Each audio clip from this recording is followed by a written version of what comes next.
राग अनुकूलता, द्वेष प्रतिकूलता। जब तक अनुकूलता प्रतिकूलता राग और द्वेष बना रहेगा तब तक साधक की उन्नति नहीं हो सकती, आध्यात्मिक उन्नति। ये बड़ा सूक्ष्म विषय जगत गुरु भगवान श्री कृष्ण वर्णन कर रहे हैं। राग द्वेष होता कहां है, इसका निवास स्थान कहां है? कह रहे ये अहम में होता है, मैंपन में।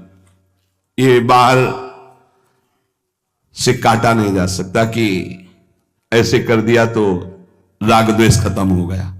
ये आपके अंदर अंतःकरण में जो चार धर्म हैं, निश्चय करना बुद्धि, संकल्प विकल्प करना मन, चिंतन करना चित्त, और अहम, मैं स्त्री हूं, मैं पुरुष हूं, मैं विद्वान हूं, मैं धनवान हूं, इसमें बैठा है राग और द्वेष।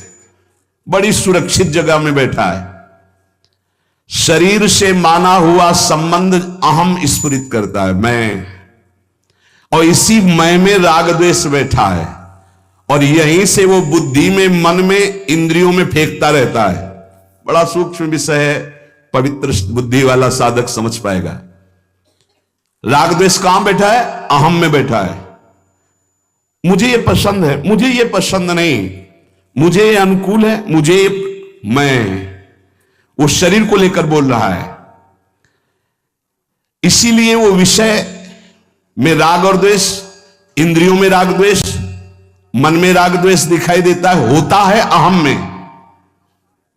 प्रभु ने इशारे में वर्णन किया, यही राग द्वेष काम और क्रोध है। राग काम है और द्वेष क्रोध है।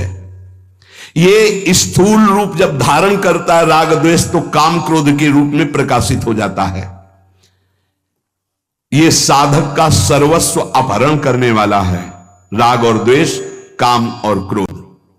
तयोर न वश मागच्छेद, अय साधक इनके वशीभूत मत होना। ये परिपंथिनों, तुम्हारे अध्यात्म मार्ग के लुटेरे हैं, तुम्हारा सब कुछ खाली कर देंगे। काम और क्रोध, जिन्हें राग और द्वेष कहते हैं। बहुत जोर की बात है, बहुत जोर का राग होता है, पूरे जीवन की साधना की बाजी हार जाएगा, ऐसा राग होता है। राग ही द्वेष का रूप धारण करता है, द्वेष की कोई सत्ता नहीं। जैसे काम ही क्रोध का रूप धारण करता है, कामा संजायते क्रोधा। जब राग द्वेष की वृत्ति उत्पन्न हो तो साधक निराश ना होवे, अपितु बहुत सावधान हो जाए, उदास ना होए, निराश ना। देखो ये जुआरी का सा खेल है, जय बार जुआरी हारता है तय बार उसकी जिद और बढ़ती है। शायद अब की जीत जाऊं, अब की जीत जाऊं।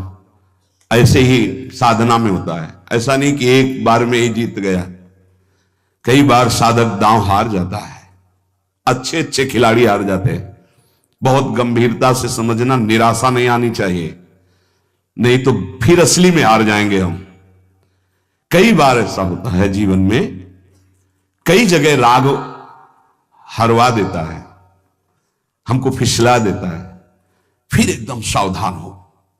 जैसे जुआरी की, अगर अब की जीत गए तो पूरी बाजी जीत जाएंगे, शायद अब की जीत जाएं, तो वो तो जीते ना जीते, जीता तो हारा, हारा तो हारा, और यहां हारा तो जीता और जीता तो जीता। ये अध्यात्म है।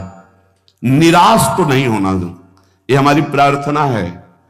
साधक कभी निराश न हो कि अब क्या होगा, अब तो मैं हार गया। कुछ नहीं हारे, एक नया अनुभव मिला हारने से। जानबूझ के मत हारना, अनुभव नहीं मिलेगा। फिर अगर फिसल गए हो तो अनुभव मिलेगा।